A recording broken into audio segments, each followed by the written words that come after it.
भक्ति के बन जा दीवाना रबल मन में बसाना रे संगी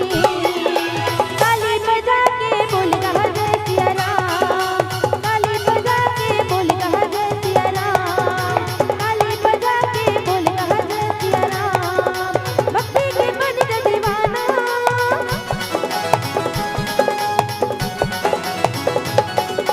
रबल मन में बसाना भक्ति के बन जा दीवाना रबल मन में बसा के रे संगी। और मीठी मीठी ताली बजाते हुए कहना है का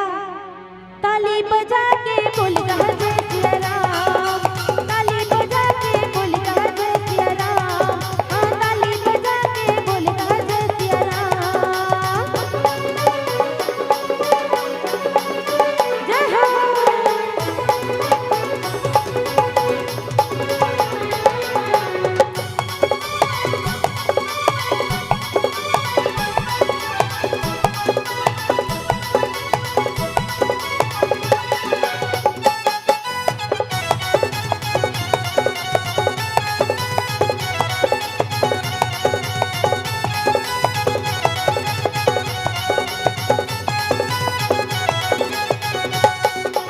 आजा सुने बरमाया झूम के नाचो सबो जान आजा सुने बरमाया झूम के नाचो सबो जान रे संगी।